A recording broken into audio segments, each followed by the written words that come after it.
නදී සහ රුවන් විවාහ වෙලා අවුරුදු 5ක්. නදී ගෙදර වැඩ කරගෙන දරුවා බලාගත්තා. රුවන් ඔෆිස් එකේ රෑ වෙනකන් වැඩ කළා. දවසක් රුවන්ගේ ෆෝන් එකට රෑ මැසේජ් එකක් ආවා. ඒක දැක්ක නදීට සැක හිතුණා. කවුද මේ රෑ මැසේජ් එවන්නේ? ඔයාට වෙන සම්බන්ධයක් තියනවා නේද කියලා නදී රණ්ඩු කළා. රුවන් කොච්චර කිව්වත් ඒ ඔෆිස් එකේ වැඩක් කියලා නදී විශ්වාස කළේ නැහැ. එදා ඉඳන් මේ ගෙදර එකම යුද්ධයක් වුණා. රුවන් ගෙදර එන්න පරක් වෙන හැම වෙලාවකම නදී බැන්නා. රුවන්ගේ ෆෝන් එක චෙක් කළා. රුවන් හෙම්බත් වෙලා හිටියේ. නදී මම මේ මැරීගෙන වැඩ කරන්නේ ඔයාලා වෙනුවෙන්. මාව විශ්වාස කරන්න කියලා රුවන් බැගහපත් වුණා. ඒත් නදීගේ සැකය එන්න වැඩි වුණා.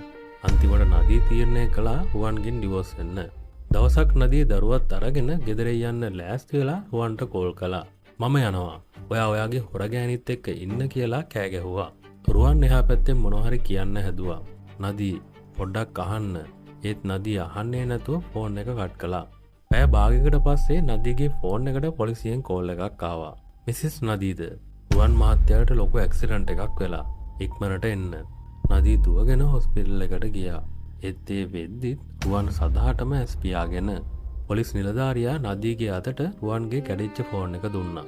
නෝනා මේ මහත්තයා ඇක්සිඩන්ට් වෙන්න තප්පරයකට කලින් මේ මැසේජ් එක ටයිප් කර කර ඉඳලා තියෙන්නේ. ඒත් සෙන්ඩ් කරන්න හම්බෙලා නැහැ. නදී වෙවුලන අතින් ස්ක්‍රීන් එක බැලුවා. රුවන් ටයිප් කරලා තිබුණේ මෙහෙමයි. මැනික තරහ වෙන්න එපා. මම මේ දවස්වල රෑ වෙනකම් වැඩ කළේ ඕටි කරලා ඔයාගේ උපන්දිනයට ඔයා ආසම කරන මාලේ ගන්න. අද මම ඒක ගත්තා. මම ගෙදර එන ගමන් මම ආදරෙයි මැනික.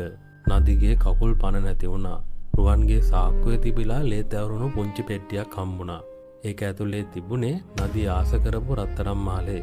තමන්ගේ සැමියා රෑතිස්සේ නිදි මරාගෙන වැඩ කළේ තමන්ව සතුටු කරන්න කියලා දැනගද්දි නදීට තමන් ගැනම පිළිකුලක් දැනුණා. එයාගේ අනවශ්‍ය සැකය නිසා එයාට පණ වගේ ආදරය කරපු මිනිහව සදාටම නැති වුණා. අක්කේ අයියේ නංගියේ මල්ලියේ විවාහ ජීවිතේ පදනම කියන්නේ ආදරයටත් වඩා විශ්වාසය. පොඩි දෙයකටත් සැක කරලා රණ්ඩු වෙද්දී ඔයා ඇත්තටම කඩන්නේ තවත් මිනිස්සෙක්ගේ හිත විතරක් නෙමෙයි. එයාගේ ආත්ම ගෞරවයත් එක්ක. ඔයාගේ සැමියා හෝ බිරිඳ ඔයා වෙනුවෙන් කරන කැපකිරීම දිහා සැකයෙන් බලන්න එපා. සමහර විට එයා නිහඬව විඳවනවා ඇත්තේ ඔයාව රජ කරවන්න වෙන්න පුළුවන්. ප්‍රශ්නයක් තියෙනවා නම් කතා කරලා විසඳ ගන්න. නදී වගේ පරක් වෙලා පසුතැවෙන්න එපා. මොකද මරණය කියන දේ ඇවිත් අපේ ආදරේ උදුරගන්න කලින් අපි අපේ ආදරේ රැක ගන්න ඕනේ. සැකේ කියන්නේ පවුලක් විනාශ කරන පිළිකාවක්.